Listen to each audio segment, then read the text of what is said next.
തിരുവനന്തപുരത്തെ നഗരമധ്യത്തിലെ മാലിന്യം പൊട്ടിയൊഴുകുന്നതിൽ ഇടപെട്ട് ഇപ്പോൾ കോർപ്പറേഷൻ ഹെൽത്ത് ഇൻസ്പെക്ടർ ഇപ്പോൾ സ്ഥലത്തെത്തിയിട്ടുണ്ട്. എന്തൊരു വേഗം! കോർപ്പറേഷൻ സെക്രട്ടറിയുടെ നിർദ്ദേശപ്രകാരമാണ് ഇടപെടൽ. വിവരങ്ങളുമായി ടി വി പ്രസാദ് ചേരുന്നു. ടി വി പ്രസാദ്, കാര്യങ്ങൾക്കൊക്കെ വേഗം വർദ്ധിച്ചു.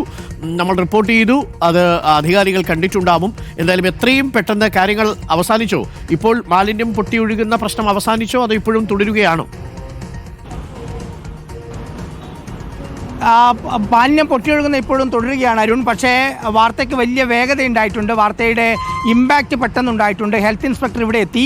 ഒപ്പം ഈ ചോള ബാറിൻ്റെ മാനേജർ കൂടി എത്തിയിട്ടുണ്ട്. മാനേജർ രാധാകൃഷ്ണൻ പറയുന്നത് ഇവരുടെ പ്രശ്നമേ അല്ല എന്നാണ്. പിന്നെ ആരുടെ പ്രശ്നമാണ്? ഇത് അപ്പുറത്തെ റോട്ടിലെ ബ്ലോക്കാണ്. ആ ബ്ലോക്ക് വന്ന് ഇത് താഴ്ന്നു കിടക്കുന്നുണ്ട്. താഴ്ന്ന സ്ഥലമായി ഇതിലെ പൊന്തി പോരുന്നതാണ്. നിങ്ങളുടെ ഹോട്ടലിന്റെ മുമ്പിലാകുമ്പോൾ അതിന്റെ ഉത്തരവാദിത്തം നിങ്ങൾക്കില്ലേ?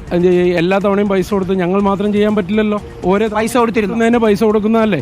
ആർക്കാ പൈസ കൊടുക്കുന്നത്? കോർപ്പറേഷനിലെ ശുചീകരണ തൊഴിലാളികൾ മറ്റേ ഇതിനു വേണ്ടി അറേഞ്ച് ചെയ്ത ഡ്രെയിനേജിന്റെ വെച്ച് കൊടുക്കും. ഒരു 8,000-10,000 ഒക്കെ പറഞ്ഞ് കണക്ക് പറഞ്ഞാൽ വാങ്ങിക്കുന്നത്. ഇതിപ്പോ പൊട്ടി തുടങ്ങിയിട്ട് ഇപ്പൊ 3 ദിവസമായി. ഇനി പൈസ കൊടുക്കാൻ തീരുമാനിച്ചിട്ടില്ല. അതുകൊണ്ട് നിർത്തി. സ്വന്തം നിലക്ക് നന്നാക്കട്ടെ. ഒരു ഗുരുതരമായ പ്രശ്നമാണ്. അതായത് കോർപ്പറേഷൻ ചെയ്യേണ്ട കാര്യത്തിന് പണം കൊടുക്കുന്നു എന്നുള്ളതാണ് ചോള ബാറിന്റെ മാനേജർ പറയുന്നത്. ഇനി പണം കൊടുക്കാൻ തയ്യാറല്ല. അതുകൊണ്ടായിരിക്കണം ഒരുപക്ഷെ ഇത് പൊട്ടിയൊഴുകുന്നത്. അങ്ങനെയെങ്കിൽ അരുൺ, ഇതൊരു ഗുരുതരമായ പ്രശ്നമാണ്.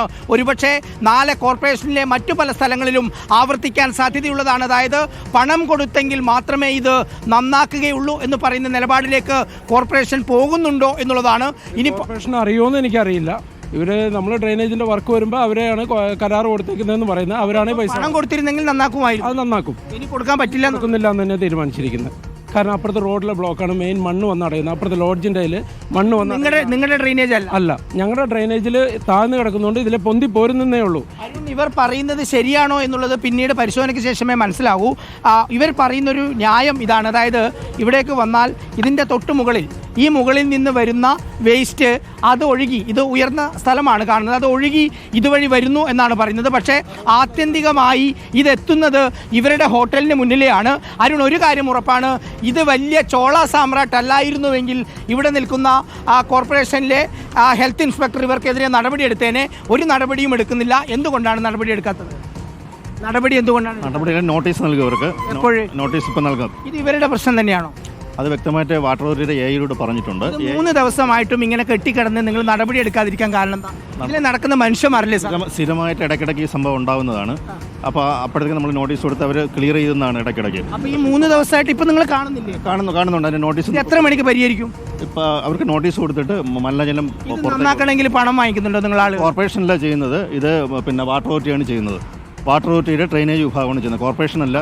പണം കൊടുക്കുന്നുണ്ട് എന്നുള്ള കാര്യം നിങ്ങളുടെ ശ്രദ്ധയിലുണ്ടോ? അല്ല, അത് നമ്മളുമായിട്ട് ബന്ധപ്പെട്ട വിഷയമല്ല. നിങ്ങൾ അറിയുന്നുണ്ടോ ഇതിങ്ങനെ ഇത്രയും 3 ദിവസമായിട്ട് കെട്ടിക്കിടക്കുന്ന കാര്യം? നിങ്ങൾ ഇങ്ങനെ ഇത് പിന്നെ ഇടയ്ക്കിടയ്ക്ക് ഈ വിഷയം ഉണ്ടാവും. കോർപ്പറേഷൻ കൗൺസിൽ നിങ്ങൾ ശ്രദ്ധയിൽപ്പെടുത്തിയോ? കോർപ്പറേഷൻ കൗൺസിൽ ശ്രദ്ധയിൽ സാർ അറിഞ്ഞു കാണാൻ സാധ്യതയില്ല. അതെന്താ അറിയാത്ത? പുള്ളി ഇവിടുത്തെ കൗൺസിലർ അല്ലേ? അതെ. ഇത് 4ാമത്തെ ദിവസമായല്ലോ. അത് ഇന്നിപ്പോൾ നമ്മൾ അവർക്ക് നോട്ടീസ് നൽകുന്നതാണ്. ഇനിയിപ്പോൾ എത്ര ദിവസം കൊണ്ട് ഇതുണ്ടാവും?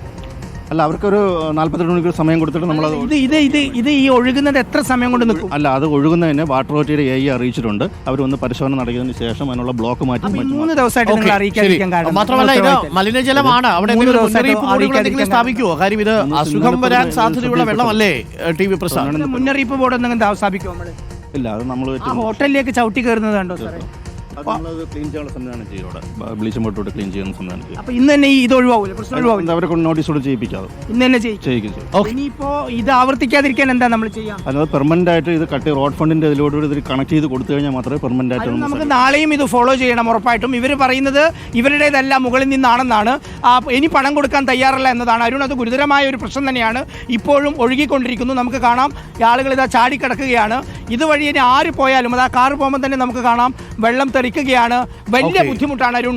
ഇന്ന് ഇതിൽ പരിഹാരമില്ല എങ്കിൽ നാളെ നമുക്ക് ഇതേ സമയം ഇവിടെ പരിഹാരം ഉണ്ടാവും എന്ന് തന്നെയാണ് നമ്മൾ പ്രതീക്ഷിക്കുന്നത്. ഇത്രയും വേഗത്തിൽ എന്തായാലും ഹെൽത്ത് ഇൻസ്പെക്ടർ അവിടെ എത്തി, സെക്രട്ടറി ഇടപെട്ടു എന്നുള്ളത് ആശ്വാസകരമായ കാര്യം. പക്ഷേ അതിന് 4 ദിവസം വേണ്ടി വന്നു എന്നുള്ളത് ആശങ്കപ്പെടുത്തുന്ന ഒരു കാര്യമാണ്.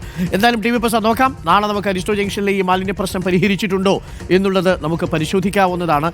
തീർച്ചയായിട്ടും നിങ്ങളുടെയൊക്കെ പരിസരങ്ങളിൽ ഇതേപോലെ അനാസ്ഥയുള്ള എന്തെങ്കിലും കാഴ്ചകളുണ്ടെങ്കിൽ, ജനങ്ങൾക്ക് ബുദ്ധിമുട്ടുണ്ടാകുന്ന വിവരങ്ങളുണ്ടെങ്കിൽ അത് റിപ്പോർട്ടർ TV അറിയിക്കുക. തീർച്ചയായിട്ടും നമുക്ക് അധികാരികളുടെ ശ്രദ്ധയിൽപ്പെടുത്താം. അധികാരികൾ ശ്രദ്ധയിൽപ്പെടുത്തിയാൽ അവരത് എത്തിയാൽ നമ്മൾ എത്തി എന്ന് പറയും, എത്തിയിട്ടില്ലെങ്കിൽ എത്തിയിട്ടില്ലെന്ന് തന്നെ നമ്മൾ പറയുകയും ചെയ്യും. അനാസ്ഥ ഉണ്ടാവരുത് എന്നൊരിക്കൽ കൂടി ഓർമ്മിപ്പിക്കുന്നു. അസുഖങ്ങൾ വരുന്ന സമയമാണ്. അപ്പോൾ പലതരത്തിലുള്ള അസുഖങ്ങൾ വരുന്നു. കുഞ്ഞുങ്ങളൊക്കെ പോകുന്ന വഴിയാണ്, വിനോദസഞ്ചാരികൾ വരുന്ന വഴിയാണ്. അവർക്കൊക്കെ അസുഖവുമായിട്ട് നമ്മൾ തിരിച്ചു കയറ്റി അയക്കരുത് എന്ന് മാത്രമേ പറയാനുള്ളൂ. നഗരത്തിൻ്റെ ഒത്ത മധ്യത്തിൽ 4 ദിവസമായി ഒരു ഓട ഇങ്ങനെ പൊട്ടിക്കിടന്നിട്ട്, ഒരു ഡ്രെയിനേജ് പൊട്ടിക്കിടന്നിട്ട് ആരും കണ്ടില്ല എന്ന് പറയുന്നതിൽ അത്ഭുതം തോന്നുന്നു എന്ന് മാത്രമേ നമുക്ക് പറയാനുള്ളൂ. എങ്കിലും ബെറ്റർ ലേറ്റ് ദാൻ നെവർ.